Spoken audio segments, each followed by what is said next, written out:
जय श्री कृष्णा, राधे राधे। आप सबका प्रभु शरण में बहुत बहुत स्वागत है। 18 जनवरी से माघ माह प्रारंभ हो चुका है, जो 16 फरवरी तक रहेगा। इस माह में मांगलिक कार्य प्रारंभ हो जाते हैं। इस माह में पवित्र नदियों के तट पर मेला लगता है और सूर्य जब उत्तरायण होने लगता है तो धीरे धीरे ठंड भी कम होने लगती है। इस माह में हेमंत ऋतु के बाद शिशिर ऋतु का प्रारंभ होता है। माघ महीने की शुक्ल पंचमी से बसंत ऋतु का आरंभ होता है। मघा नक्षत्र के कारण इस माह का नाम माघ मास पड़ा। माघ मास में कुछ महत्वपूर्ण व्रत होते हैं, जैसे कि षटतिला एकादशी, तिल चतुर्थी, रथ सप्तमी, भीष्माष्टमी, मौनी अमावस्या, जया एकादशी, संकष्टी चतुर्थी आदि। माघ मास में कल्पवास का विशेष महत्व है। माघ काल में संगम के तट पर निवास को कल्पवास कहते हैं। माघ माह में जहाँ कहीं भी जल हो तो ऐसा माना जाता है कि वह गंगा जल के समान पवित्र हो जाता है। जो भी माघ माह में गंगा स्नान करता है, लक्ष्मीपति भगवान विष्णु की कृपा प्राप्त करता है। माघ माह में स्नान करने से सुख, सौभाग्य, धन, संतान और मोक्ष की प्राप्ति होती है। माघ मास में पवित्र नदियों में डुबकी लगाने के साथ साथ माघ मास की कथा का अध्ययन या पढ़ने का भी बहुत अधिक महत्व है। आइए माघ मास महात्म्य 17वां अध्याय का अध्ययन करें। अप्सरा कहने लगी कि हे राक्षस।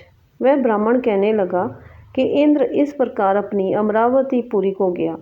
सो हे कल्याणी, तुम भी देवताओं से सेवा किए जाने वाले प्रयाग में माघ मास में स्नान करने से निष्पाप होकर स्वर्ग में जाओगी। सो मैंने उस ब्राह्मण के ये वचन सुनकर उसके पैरों में पड़कर प्रणाम किया और घर में आकर सब भाई बांधव, नौकर चाकर, धन आदि त्याग कर शरीर को नष्ट होने वाली वस्तु समझकर घर से निकली और माघ में गंगा यमुना के संगम पर जाकर स्नान किया। सो हे निशाचर, 3 दिन के स्नान से मेरे सब पाप नष्ट हो गए और 27 दिन के पुण्य से मैं देवता हो गई और पार्वती जी की सखी होकर सुख से निवास करती हूँ। इसलिए मैं प्रयाग के महात्म्य को याद करके सब देवताओं के सहित माघ में प्रयाग स्नान करती हूँ। सो मैंने अपना ये वृत्तांत तुमसे कहा। तुम भी इस योनि में पड़ने और कुरूप होने का सब कारण कहो। तुम्हारी दाढ़ी और मूछें बहुत बड़ी बड़ी हो गई हैं और पार्वती की गुफा में वास करते हो। निशाचर कहने लगा कि हे भद्रे, सज्जनों से गुप्त बात कहने में भी कोई हानि नहीं होती। मुझको अब कोई संशय नहीं रहा कि मेरा उद्धार तुमसे ही होगा।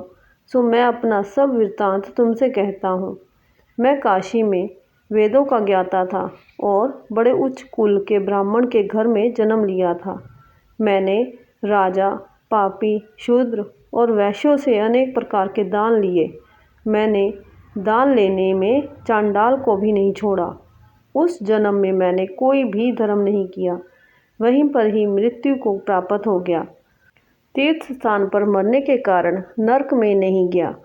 पहले 2 बार गिद्ध योनि में, 3 बार व्याघ्र योनि में, 2 बार सप्र योनि में, 1 बार उल्लू की योनि में और अब 10वीं बार राक्षस हुआ हूँ और सैकड़ों वर्षों से इसी योनि में हूँ।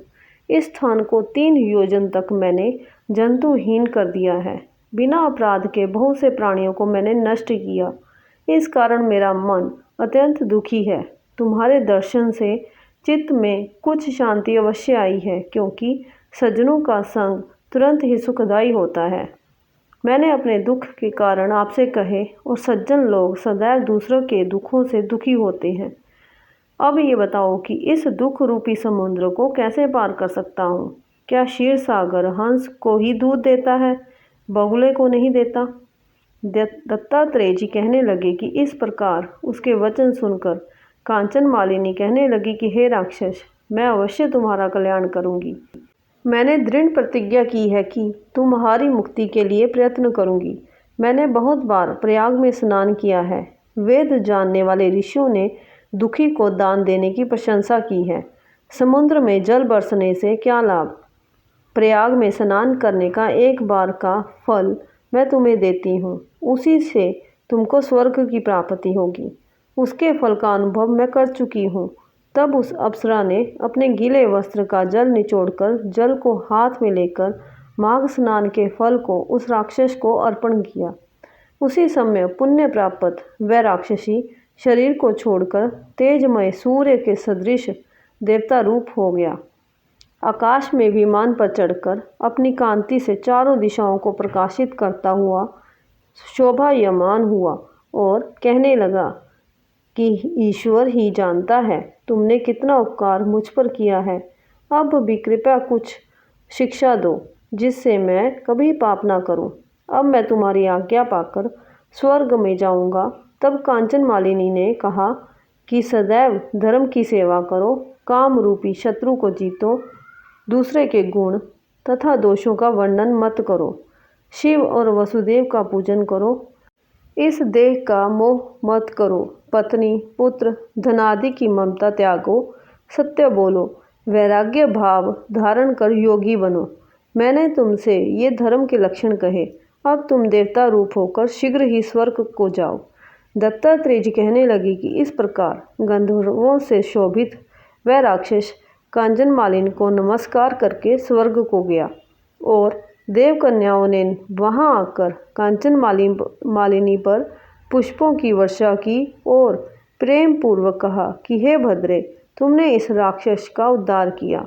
इस दुष्ट के डर से कोई भी इस वन में प्रवेश नहीं करता था। अब हम निडर होकर विचरेंगी। इस प्रकार कांचन मालिनी उस राक्षस का उद्धार करके प्रेम पूर्वक देव कन्याओं से क्रीड़ा करते हुए शिवलोक को गई। इसीलिए माघ मास में प्रयाग में स्नान करने का खास महत्व है, जहाँ स्नान करने से सारी मनोकामनाएं पूर्ण होती हैं और हमारे समस्त पाप नष्ट हो जाते हैं। माघ पूर्णिमा के दिन पुष्य नक्षत्र हो तो इस तिथि का महत्व और बढ़ जाता है। जय श्री कृष्णा। राधे राधे।